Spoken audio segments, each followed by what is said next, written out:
organizations. conference will now be recorded. Right. I'll give an abstract of the topic before I hand over to Mr. Prabhu. So the objective of this webinar is to compare visual ATDD and BDD-Gherkins to analyze what is similar to show their difference in nature. Visual ATDD, which uses a graphical representation of test workflow to design and formulate test cases at the feature or business process level to be implemented to produce tests at the application and inter-application level. BDD-Gherkins, which uses the given, when, then text format to define the test cases associated with the acceptance criteria of the refined user story to produce more atomic and user story centric tests. Now with this, I would request Mr. Prabhu to take over from here and start the presentation.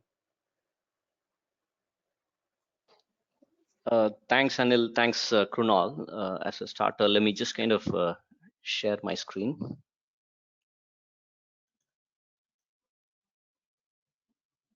Is it visible? Yes, it is visible. Yeah, great. Yes, Prabhu. Yeah, thanks, Anil. Thanks, Krunal, for the wonderful introduction. Good morning, good afternoon, and good evening to everyone, depending upon your time zone. Thanks to all of you for taking time to attend this webinar today. And my specific thanks to Stephen for this wonderful opportunity to share my view on this topic, which is comparing visual ATDD and BDD-Gherkin and their suitability in specific project settings. It is all the more important, I chose this topic today, given the inroads agile practices have made in, most of the project settings, and in particular, the enterprise software projects. That being said, let me I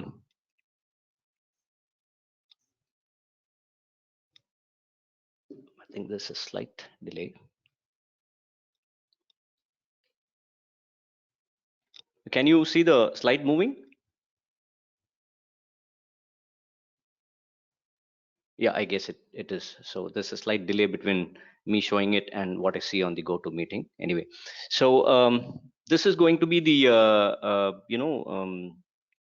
a little piece of information about the webinar itself. So how I've structured it. So I intend to speak about visual ATDD and BDD-Gherkin for about 30 minutes, followed by a short demonstration showing some of the topic points in action. The whole thing will be taking about an hour. I think that will leave us sufficient time for Q&A at the end. It's my kind request to participants to post their queries as informed by the stepping team. We will collate and answer all the questions. If there are any time constraints, I will have them addressed offline in a suitable manner. And finally, your inputs on improving the webinar is much appreciated. So please take a moment to rate this webinar. We intend to actively conduct more such sessions going forward.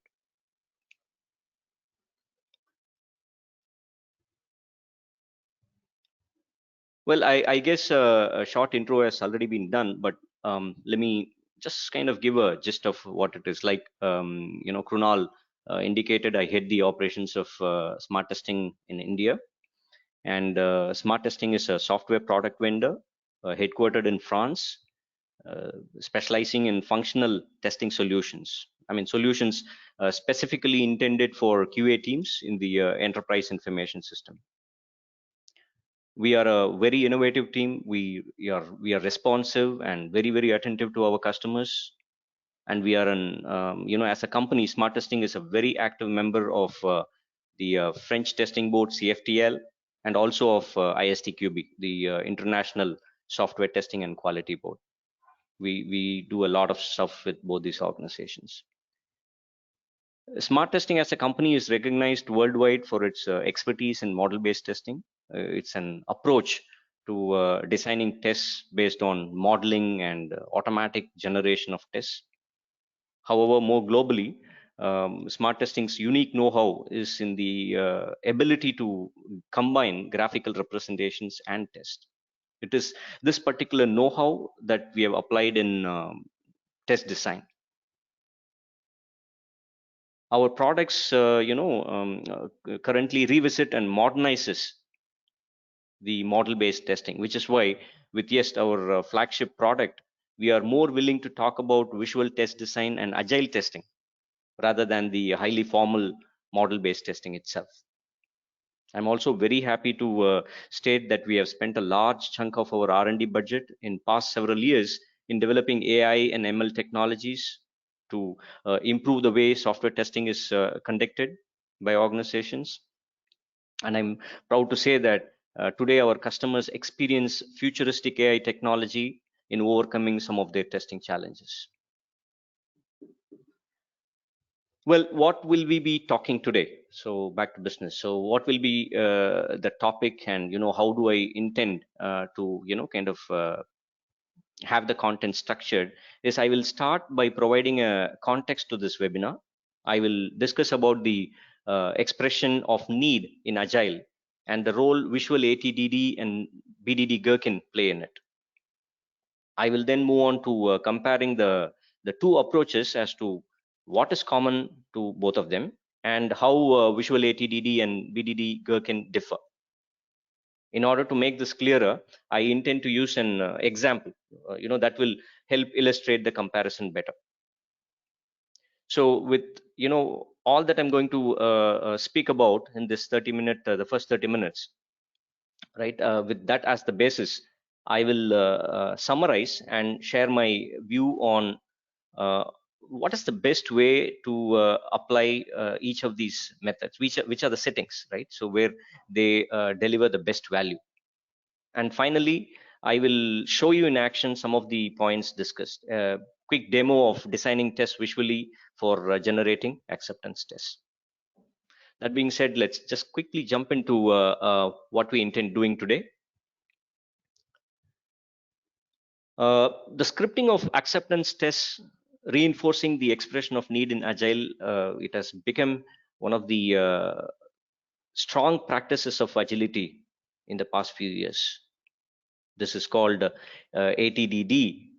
For those who may not have had the chance to look at such things, ATDD is acceptance test driven development, and BDD, behavior driven development, also sometimes called specification by example, or SBE for short.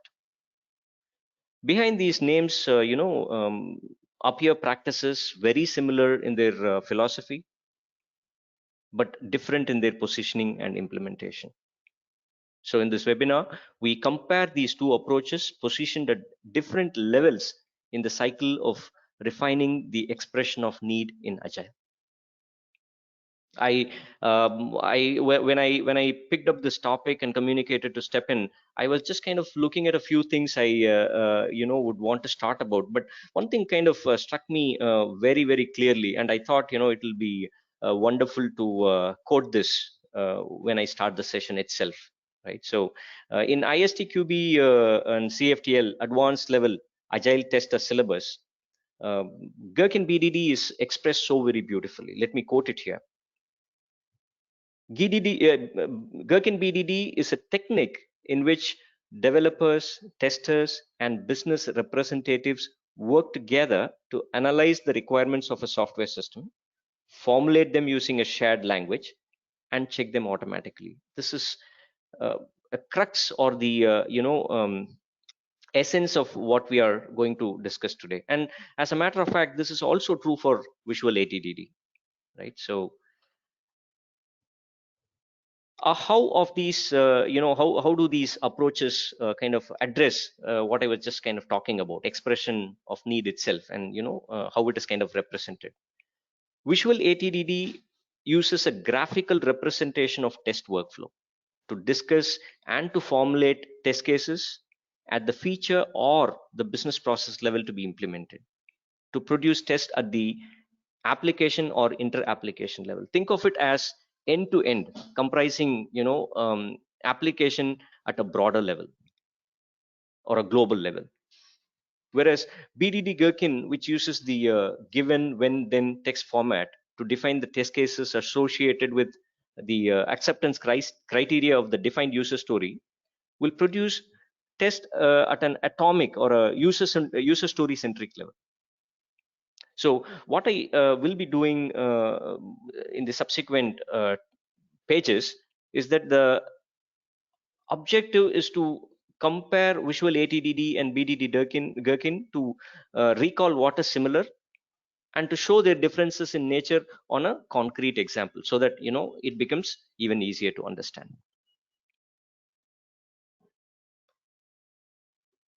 Like I said, these approaches share the same philosophy. The scripting of tests aim to strengthen the expression of need and the acceptance criteria through examples of use cases, and that becomes the acceptance tests themselves, right?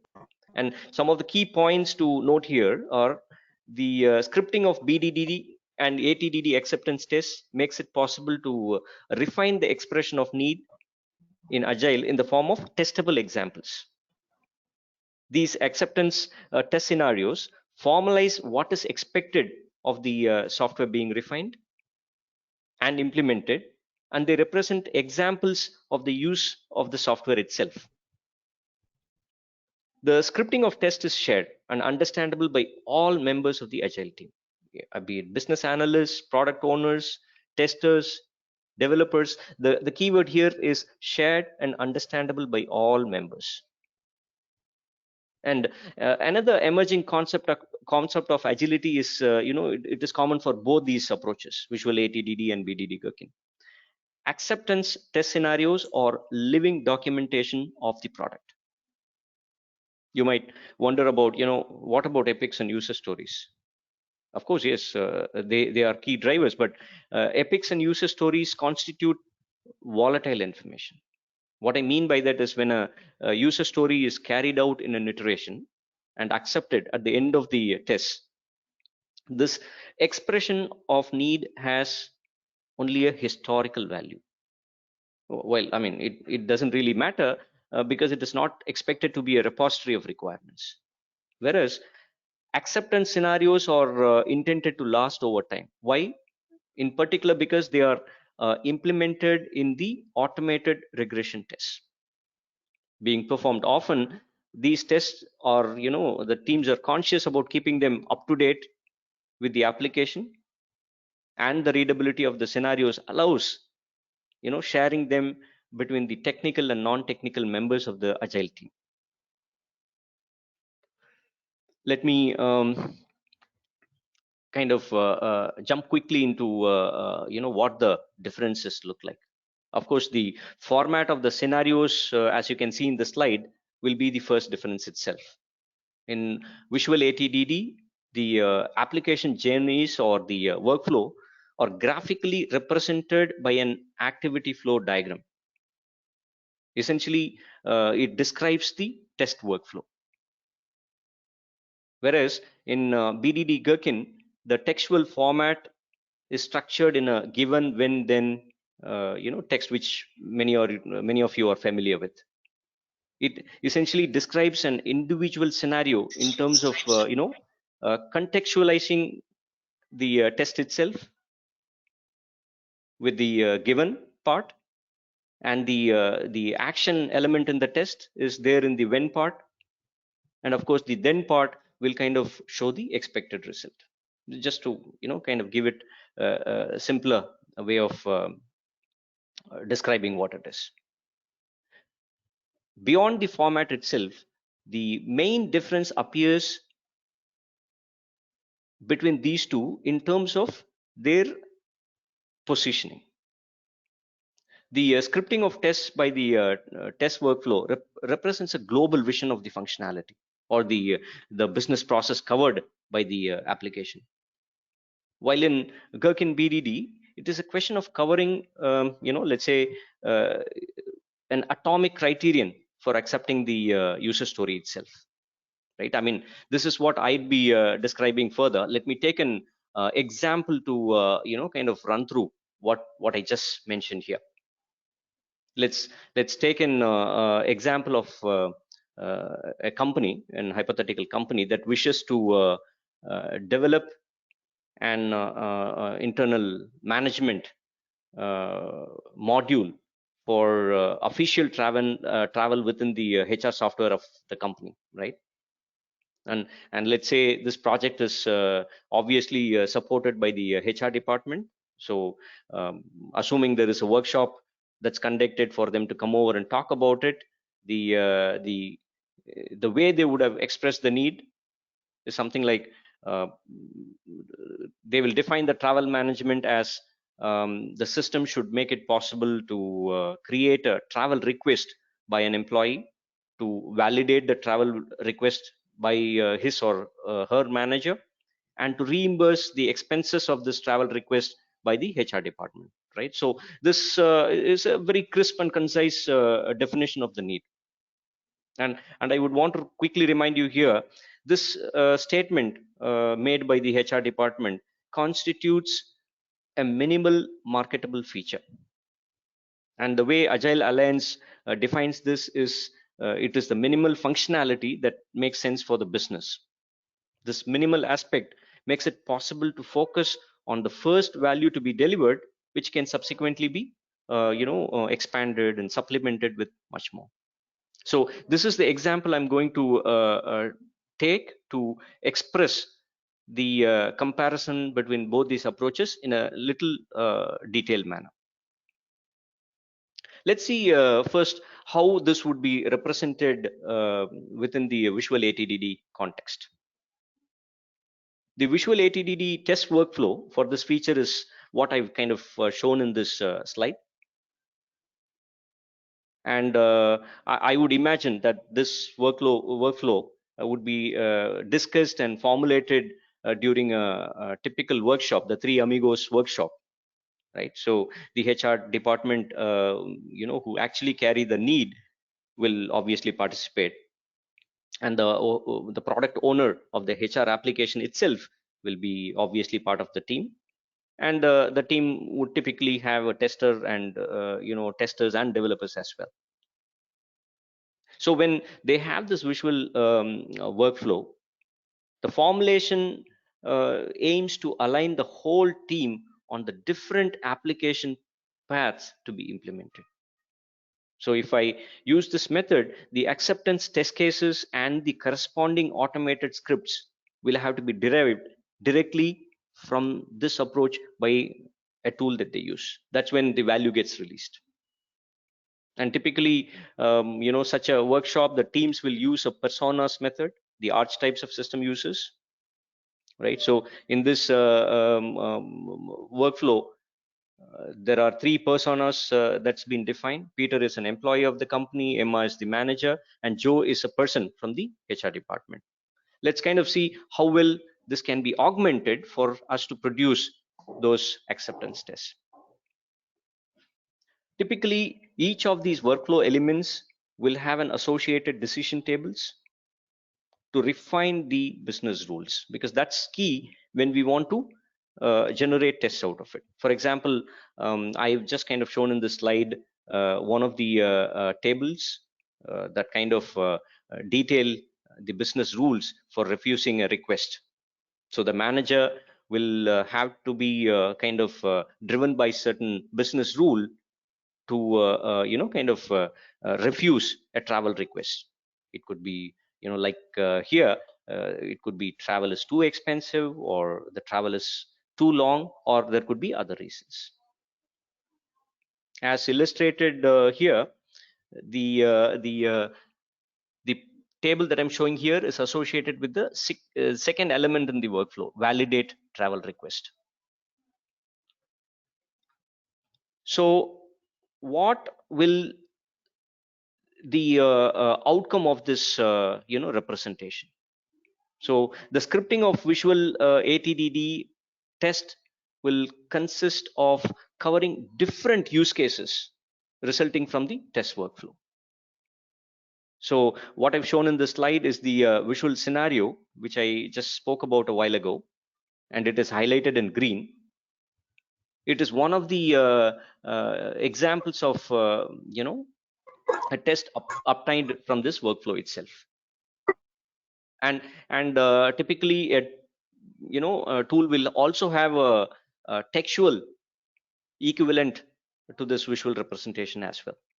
So each test scenario generated from the workflow will have a text version and then automation script version, again generated automatically by the tool. Yep. Let's kind of look at the same thing within the BDD-Gherkin context. So what I have done is just to give you an overview of the example I've taken, and I've just shown you in the past few slides as to how visual ATDD will kind of deal with it. Now the same scenario, right, I'm showing you in this slide deck with BDD-Gherkin being the medium. As you can see, BDD-Gherkin is not the best medium for scripting examples at the global level of workflow. Think of end-to-end application journeys.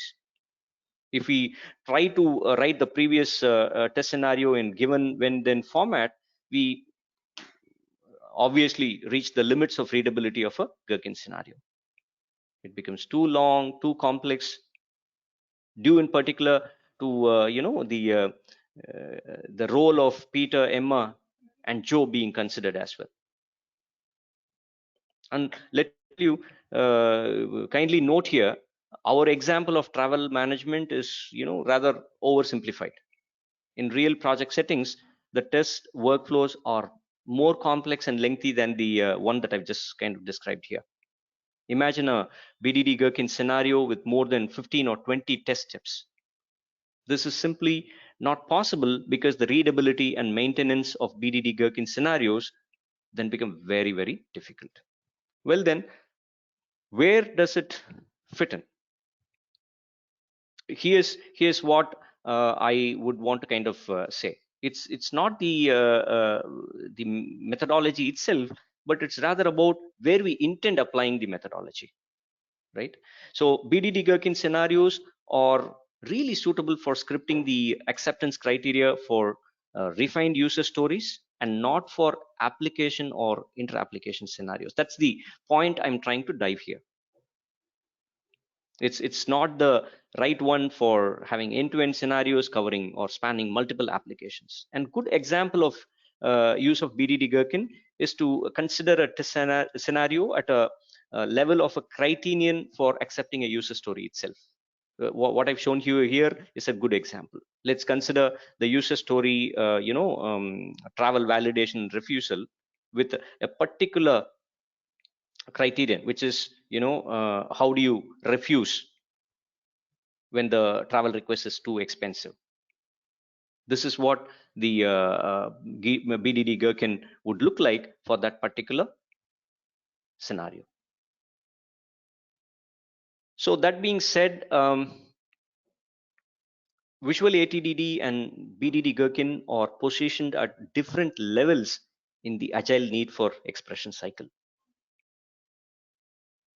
The similarity is both are scripting use cases from examples.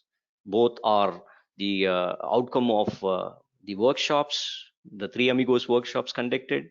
Both go through the same discussion cycle, formulation, and automation, and both in many cases go through a keyword based automation.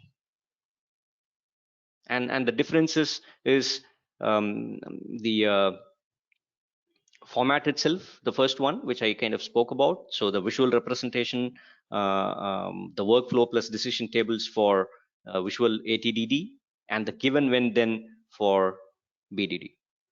And more importantly, the perspective, which is when you think of end-to-end scenarios, I would recommend visual ATDD. And when you think of a far more refined acceptance criteria of a user story being expressed, then BDD-Gherkin could be one of them. Yep. And just to make sure that the comparison that I was trying to do is reinforced further, what you see here in this slide are the features with its own set of user stories and their associated acceptance criteria. I'm just trying to kind of put it together in this format so that I drive home my point easily. This is what constitutes the backlog. I mean, essentially, if you look at it, Please recollect the points I made a while ago about the minimum marketable feature, the minimum functionality that makes sense for the business itself, and that which brings value to the product. I will now explain using this visual representation how visual ATDD and BDD-Gherkin are positioned. So at a feature level, we've got the workflow driving to kind of represent at that level, and then the individual acceptance criteria of an user story will become part of the decision tables component that I spoke about a while ago. Each row kind of expressing that need. That's how visual ATDD does it for this backlog to be treated. And let's look at the same thing for BDD-Gherkin. So BDD-Gherkin, you may see here that it is best suited to cover the acceptance criteria at the user story level. As you read each of the Gherkin expression, you find it readable when it covers the acceptance criteria at a user story level. This is unlike the example of Gherkin I showed a while ago in one of the slides. It was too complex, too lengthy when covering the same thing at a feature level. So how about automation, right? So how does each of these methods kind of support automation itself? So the automation of visual ATDD and BDD-Gherkin, they also follow a similar approach. That's what we have seen in many of the settings. They are keywords based, and it's best when driven with data tables. In a visual ATDD, the test scripts are generated automatically by a tool that supports it, and developers or automation engineers will kind of focus on the technical aspects of connecting with the SUT itself through the keywords, right? So the granularity of which will kind of vary between projects, and we will touch upon this topic, right, while I just kind of quickly give you an example of a robo framework script being generated out of YEST, which is just one of our products for the scenario that we just spoke about a while ago, right? And we've got similar tools, equivalent tools that kind of help in scripting or generating automation scripts from BDD-Gherkin as well. So which approach to choose, visual ATDD or BDD-Gherkin? Well, I mean, I reiterate this quite a bit so that I drive home this point really well. So the that obviously the application obviously depends on your context and your goals in implementing the agile testing practices. If your context is that of business information system applications with business workflows to define and implement and test, then the visual ATDD approach is relevant because it allows you to involve business oriented roles in concrete discussions on the examples of application path. The workflow formalism, which is very usual for business analysts and functional analysts, and the decision table will allow such a discussion and detail the different cases of the application business rules. BDD-Gherkin is a good approach to refine in detail with the business stakeholders the acceptance criteria at the level of user story, like I told you a little while ago. Discuss examples and formulate the scenario and automate the corresponding script. So depending on your objective and your application context, I would rather suggest that you use visual ATDD for a global vision of the feature and produce application or inter-application tests, and or use the Gherkin to script tests at the user story level.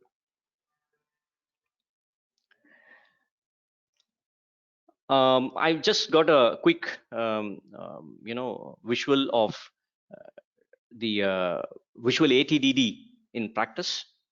So typically a business analyst, product owner who envisions a feature, right, can kind of quickly put together visual workflow and use this as a basis for uh, driving the Three Amigos meeting with all the participants. So a typical tool like ours will allow this to be kind of downloaded from, let's say, Jira to the testers workstation to kind of elaborate this further, make it more concrete.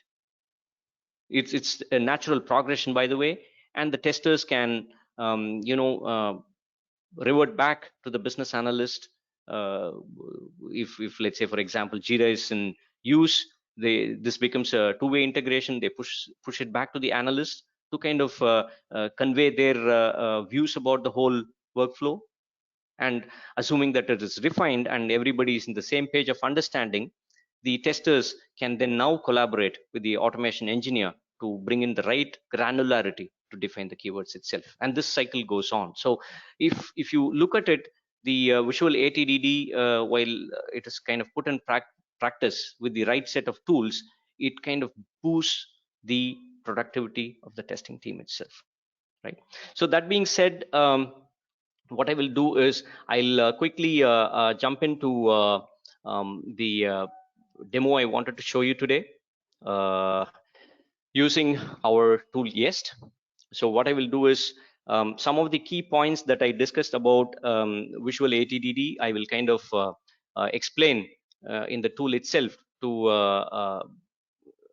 concretize my view of how this visual ATDD is put in practice. So the if you recollect the information I shared about visual ATDD representation, the workflows and decision tables, this is what it is, right? But I'm using another example to break the monotony so that we don't go with the same thing. So I've used here one of the samples, which is a meeting room booking application, and the workflow here that you see in front of you represents this itself, right? If you spend a moment to kind of look at this visual representation, I'm sure you will not have any difficulty in understanding the flow itself, right? So this is what it looks like within the visual ATDD context. And if I want to explain these workflows, right? So it has the simple structures, elements that you're familiar with while drawing workflows, right? So you could have used a BPMN tool or a simple flowchart. These are similar, right? Excepting that these represent the test actions within a workflow. Now let me show you these small grids, the icons that you see here is the one that represents the decision table itself, that kind of elaborates the scheme of things a little bit detailed, right? So let me click on one to show you how it looks. As you can see, these refer to the refining of expression within the acceptance criteria at a user story level, right? Each row corresponds to one of them, and you will also see that some of them are some additional information available here. Objective, for example, right, kind of help in producing meaningful names when the tests themselves are generated out of this visual workflow, which I'll show you in a short while. And as you can see, I've got columns here that kind of represent the requirement ID, or it could be the user story ID if in case you are into agile. So the tool supports both. And I can also have project management, the test management elements into the design itself by tagging each of these with the risk side or priority, whatever you want to do. Let's say, for example, I have this to add something new which is completely customized, right? And what it does is, with the requirements or user IDs tagged, you have the ability to have a two-way traceability throughout your test cycle.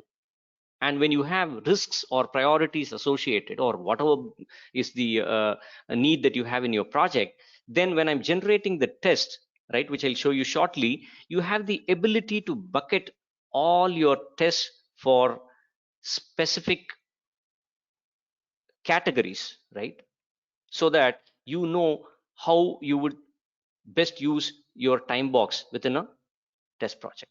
Now, let me not spend too much time here. Let me show you how the tests get generated when I have this workflow with the decision tables. So I click on generate tests and click on start generation.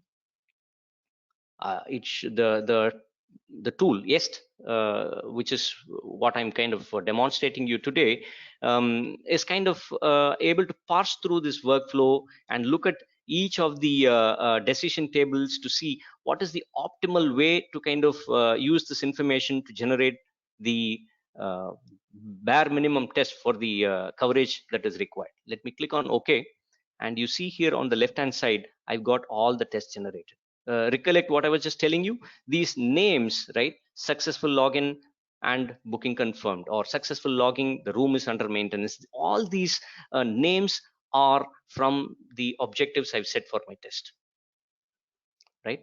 Now, typically in a project, what you do is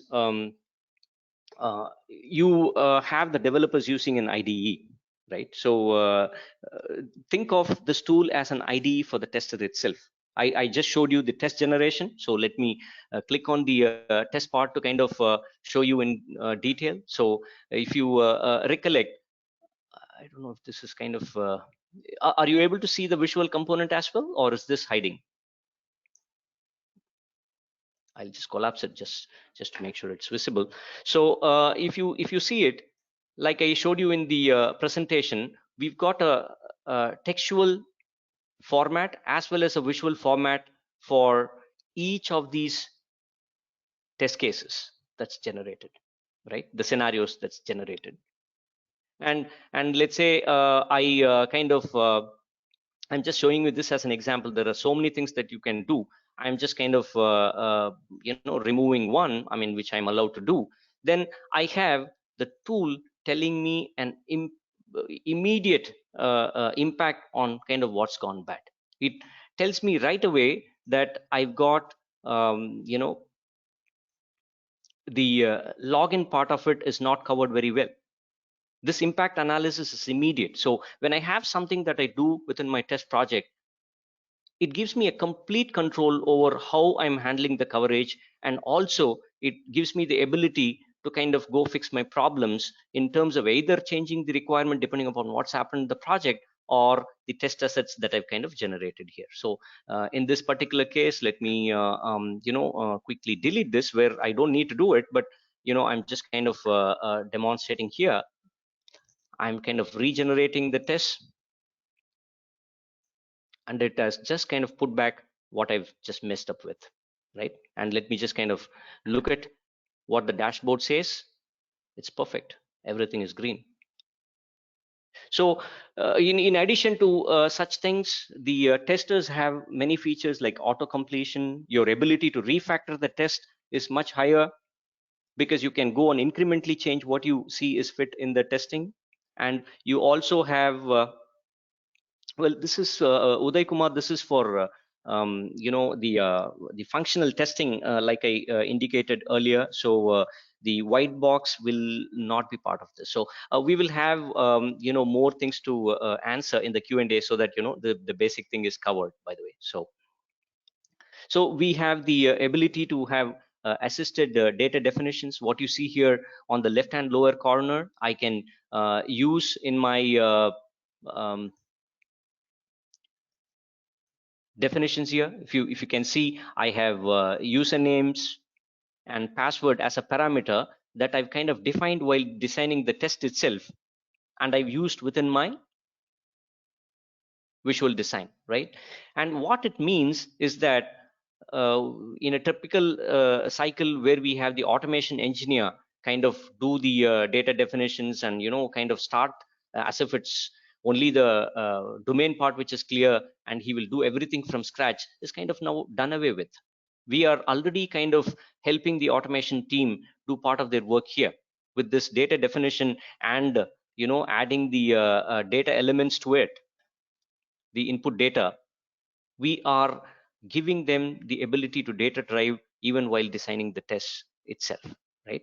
And again, all this input data, what is kind of represented here, can be imported from an existing source. Let's say you have an okay, Uday Kumar, I get your point, but I'll just be addressing it at the end if you do not mind. Apologies for that, right? Um, so thank you, thanks Uday, thanks for the understanding. So what we will do is this input data table can be imported from a spreadsheet, let's say if you have it in that format.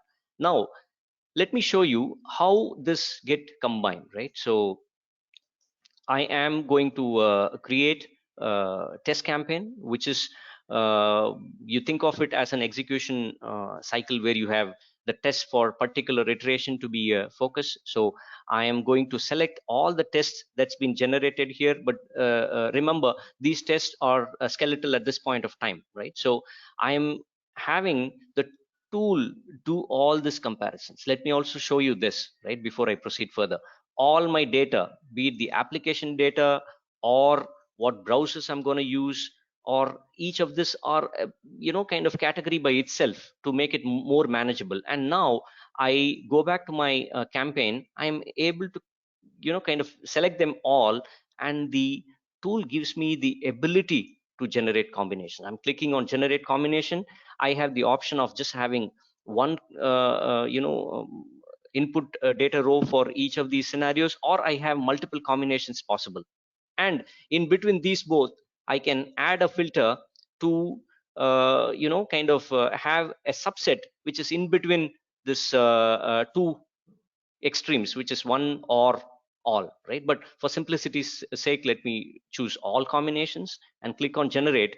And as you can see, it combines all these data together, right? For all, I would choose typically when I'm using an automation, execution automation in place. So let me click on OK for this. So what I have done thus far is that I have visually represented my tests, expressed my business rules in a grid in the form of a decision table, and I have generated my test with the tool's assistance to go through various flows. Imagine this is a simple workflow, right? When I have a complex workflow, the complexity is again hidden from a user level. Again, let me just kind of show you one feature. I can add a sub workflow and have some of these workflows in as part of it, and use it within this workflow. That way I can nest as much as I want, hiding the complexity, maintaining a view level for me to have the best discussion with my team, and yet use all of that complexity to generate my tests, right? Let me delete this. Okay, so that being said, this is what I've done thus far. I've used a workflow, I've got the decision tables, and I've generated tests, and I have combined my data points and the associated input data for those data points within my campaign. Now I can easily publish this. As you can see, we've got many publishers. I'll talk about the integration bit in a while. I'll just choose an Excel format to kind of generate the concrete tests here, right? Let me choose this ability. I'm clicking on publish.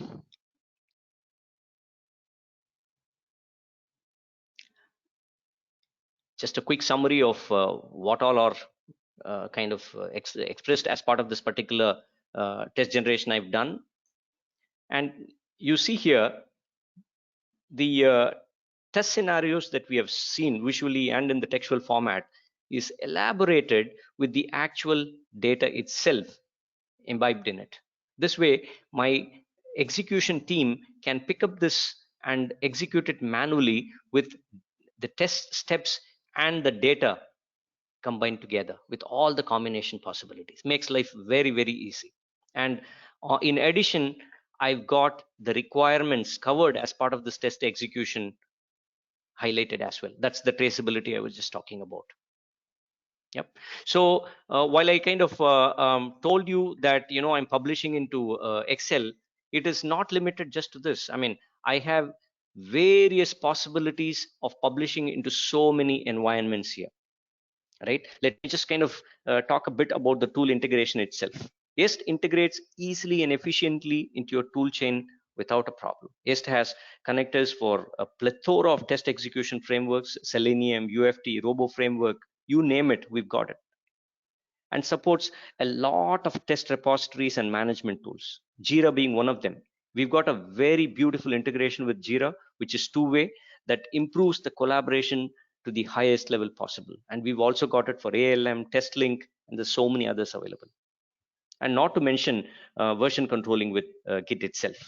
It practically becomes a test process booster by accelerating the test production in your toolchain, right? That being said, the last part I wanted to show you today is, if you recollect my presentation earlier, so we have the ability to kind of produce the manual test, but we can also publish to test automation scripts from here. So I am not the best person within my company, but I will try to show you the closest that we can. So in this particular example, I am going to publish to Java Selenium, right? So the keyword for this is kind of already given to me by my automation team, and this is what I can configure here. It's a very simple method, and I can associate some of these high level elements of what happens within my test with the individual keywords provided by my automation team. And I have the ability to kind of generate the automation scripts by a click of a button, by clicking on publish, right? Let me just kind of open where that goes. Okay, just to make sure that this is the new ones created. Let me go and publish again. Okay, they are here. Let me just pick one to show you what we've got here. I don't have the execution framework itself on this PC, so I can only show you the script for now. So as you can see, the tool will publish the automation script from out of the visual representations, the workflows that I've just shown a while ago. Yep. And this is the beauty of what we just spoke about, right? In terms of representing things in a visual workflow, and your ability to kind of respond to changes within your project is much higher in terms of how we produce the tests. Yep. So that's long and short of what I wanted to show you in terms of comparing the approaches of visual ATDD and BDD-Gherkin, and I just kind of shown how that works within visual ATDD using Jest as a tool, and we are open for QA. I think Uday Kumar, thank you so much for the patience. So you have kind of posted a few queries. So let me just kind of open the chat window to see more about what you have just kind of mentioned.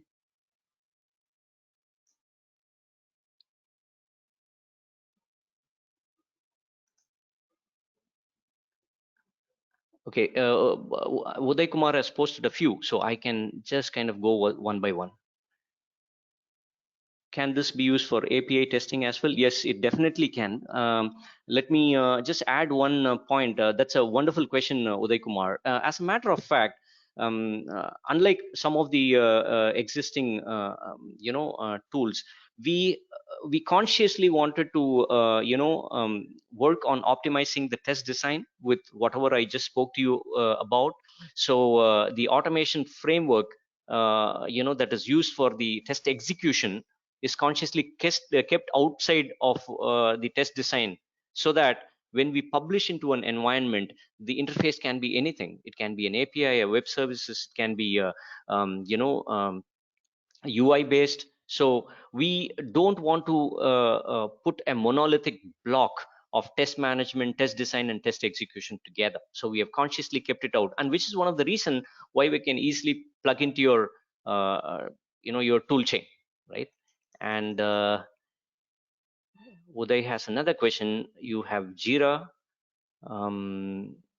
in your, okay, that's wonderful. I mean, if you have Jira, we have a beautiful integration, two-way integration with Jira, given the fact that we are looking at many companies moving towards the agile world, and Jira being a leading player there. We have a beautiful integration with Jira. Can fetch requirements from Jira and execute that if it has to execute using BDD definitions. Can I upload this to use? Yeah, I guess I understand part of it. It's possible, but what I would do, Uday Kumar, I have my contact here, so we can kind of discuss this in detail in terms of your particular requirements. I can talk about much more in detail. Yep. And in terms of the focus here itself, we are uh, positioning our tool in the functional testing space. So that would be for one of the questions you have asked about the mini performance test that you spoke about. And DevOps, yeah, I don't have much of a problem here in terms of DevOps as well, right? So it's kind of, as I told you, it's not a monolithic block, so we can do a lot of things here. And Raghavendra Pujari, right? Your question about telecom protocol testing, right? So, we have specifically optimized um, our tools for the enterprise information systems market. But in terms of domains, we have not made specific restrictions in terms of how you can do design. And if you're specifically asking about protocols like SIP or IPsec or SDP, right, we don't have the content readily, because that's where we think there are people with specific domain knowledge who would be creating content with the tool. So we have a beautiful platform for creating content, so that much I can tell you for sure. But we can talk in detail as to how things will proceed for a particular requirement you have. Michelle has a question about, I understood your point being that visual ATDD enables to cover the entire test pyramid, while BDD-Gherkin tends to pull the test level down to unit test level. Is that a correct understanding? Well, as I was indicating a little earlier, it's about how we position each of these methods, because I would kind of say that it's about where each of them fits in beautifully well and delivers the value. So visual ATDD, you can think of it as covering functional test at end-to-end level, right, which would be very difficult for BDD-Gherkin to do, because it would make it way too complex and unreadable. And if I want to quote my presentation again, right, I kind of indicated about the shared language, right, which is the essence of what we are talking within agile, that would be lost.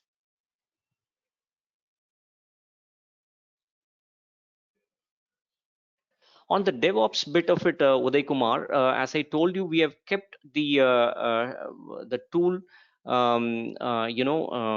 to be focused on the test design part, and the ability to have whatever test repository you want to have, or if in your pipe, DevOps pipe, you have the ability to push the test to a specific context, within how you manage it in your organization, or you have an execution framework based on specific technology, Selenium or UFT, right? We have consciously kept that out of our product scope, so that the test design is optimized and we can use your existing tool chain, right? And that again includes how you operate within the DevOps as well, right? So that way we give the flexibility for the customer to use their setting, what they're comfortable with already, in terms of various components within their the testing practice, and they don't need to go and rediscover just because we impose something on them, right? So the integration with DevOps and other environments is possible with what we are talking, because the scope of this activity itself is producing tests, right? So but if you have something in specific, I'd be more than glad to kind of have a discussion with you. My contacts are here, we can talk about it.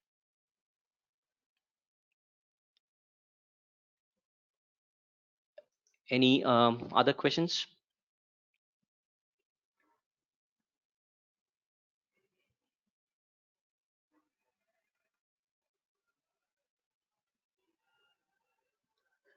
Well, I while I wait for any new questions to pop up, I have my contact information right here, just in case some of you would want to really see the visual ATDD approach in action, in terms of how it can improve it further within your specific setting. uh, you can contact us. We can give you a much more detailed demo to look at the specific approaches we can take to enhance your testing practice. Okay, there's Michelle who has a question. Can you share the productivity gains in test design? Yes, brings usually. Yeah. Thanks, Michelle, for this particular question. As a matter of fact, I've didn't talk in detail about this aspect. I hinted upon it while doing the presentation. This is one of the best elements, I would say, of our technologies, right? So if you ask me, um, even while kind of implementing your test project, YEST can easily bring in a 20% productivity gain. Why? Because you are, I mean, this is again a conservative estimate, because you are kind of having an IDE effect that optimizes how the tester works, and you are having the publishers and the integration with tool chain that kind of knocks off so many unproductive activities for just this conversion or communication between various tools in your chain. And more importantly, when you are kind of using platform like Jira and integrate with our tool, and even without that, the collaboration bit is super enhanced, for the simple reason that you are able to discuss the expression of need in agile in the most efficient way possible. So thereby, even while this is especially true given the fact in reality today we have all the teams kind of geographically dispersed and sitting at various places, and and when you go to maintenance phase, the productivity becomes even higher, running into 50-60%, for the simple reason that the maintenance is the easiest within YEST. When you are looking at using the YEST platform to kind of make changes and address the change requests coming in and produce tests faster.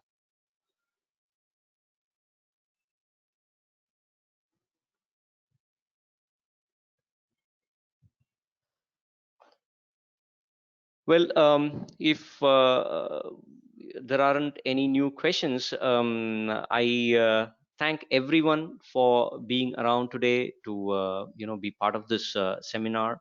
I'm sure that given the prevalence of agile practices in many projects today, this is a key topic for us to kind of look at and explore in terms of how we meaningfully employ the visual approaches, visual ATDD, and also look at where these apply vis-a-vis the standard BDD-Gherkin approaches. So thanks everyone for joining us today, and I'll pass the control back to Anil and Krunal to see where we go from here. Oh, thanks so much. Thanks for the comment. Sure. Appreciate it. Right, absolutely. Thank you, Prabhu, for the presentation. Thank you, Samesh, and thank you, Prabhu. Indeed, a very insightful presentation, and thank you for all the support from your side. Also, I would like to thank all the attendees, present in the webinar. And if you still have any queries post this webinar, you can write to us at conference@stepinforum.org, and we'll definitely try to help you out. And with this, I would like to thanks and wish all a good day ahead. Yeah, ending the conference right now and the webinar. Thank you. Thanks, Runal. Thank you, Prabhu, for this insightful webinar. Thanks a lot, everyone, for joining. Thank you. Thank you.